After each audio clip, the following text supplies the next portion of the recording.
Hello there. As you will know, I was in Porth, in Wales yesterday, at a Voice of Wales meeting where they were holding a sort of a question time panel. And there I met Richard Taylor, the new leader of Advance UK Wales. Let's see what he has to say.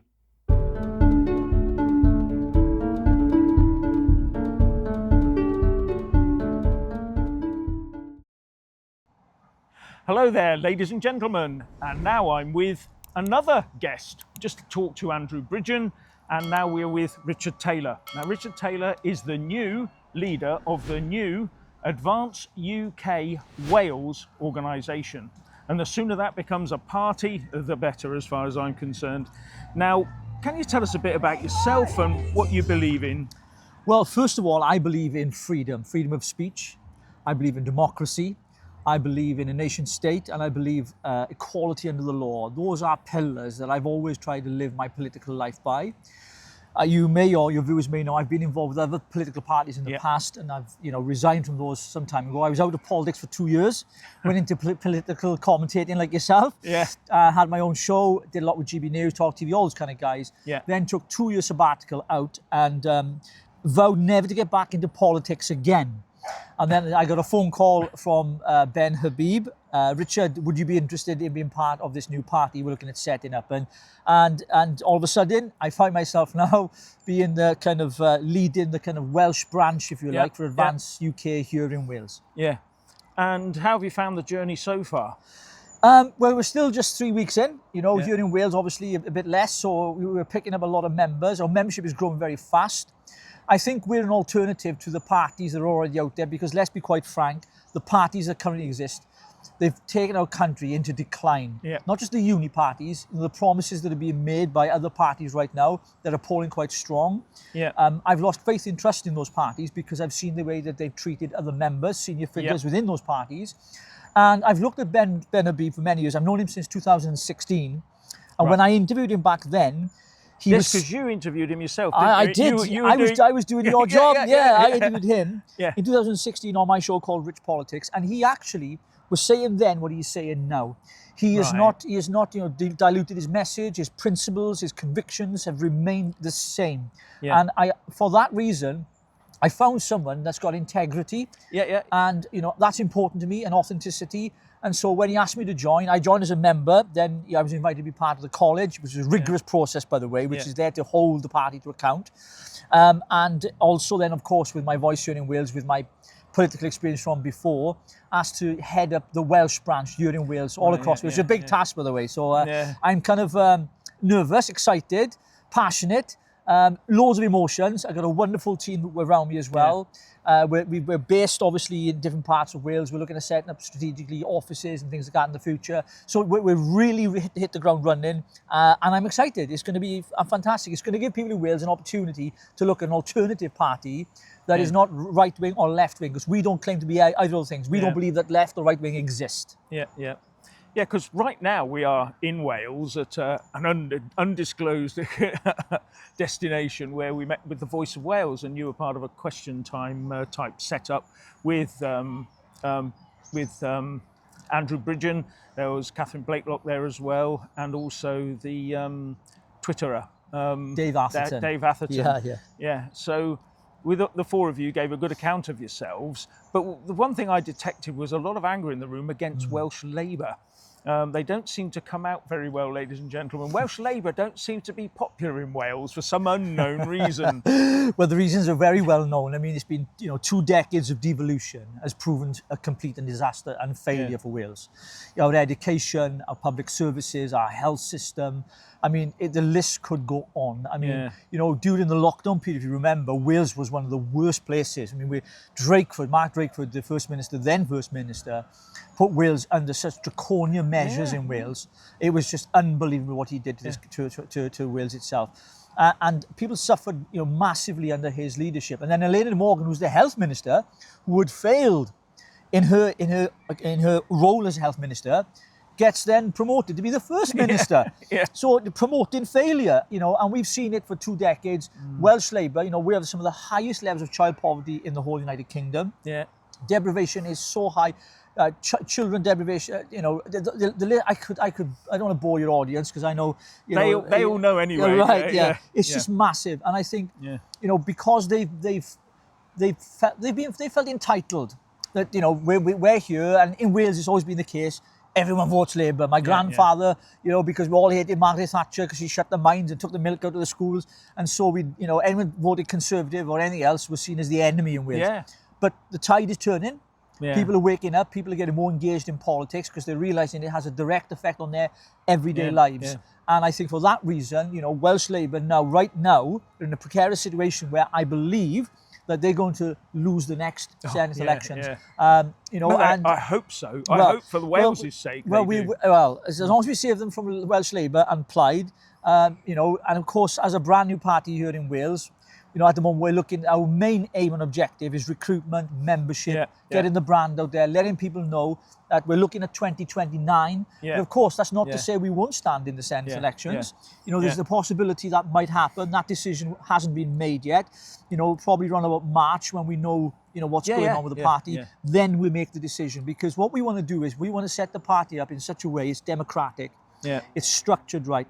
And so members get a say. The college hold the executive to account. So it's structured in such a way we can get rid of our leader, which with a lot of parties you can't do. No, I know. So we're especially one of them. Exactly, reform. Actually, so, Labour itself, you can't get rid of the Labour prime leader, the national leader. No. It's very hard unless you're brave enough and you've got enough support to take them on at the national meeting at the conference. It is. Well, with the Conservative 1922 committee, you know, so it's different. But that's the same sort of thing. But I think here in Wales, I mean, people are waking up to the reality. They need change, and I know Reform are polling very high in Wales. We're not quite on the map yet in polling for obvious reasons because we're not on the electoral register.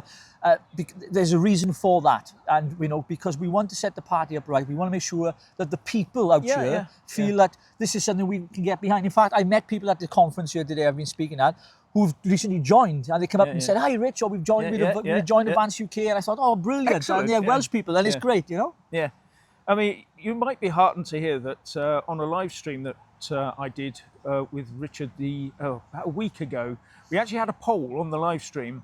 And we put up there, we said there's only 4 spaces you can put these polls on live stream. So we said there's Reform UK, Advance UK, then there's Restore Britain and UKIP. They were the 4. I said, if you've got, we're only concentrating on those for obvious reasons.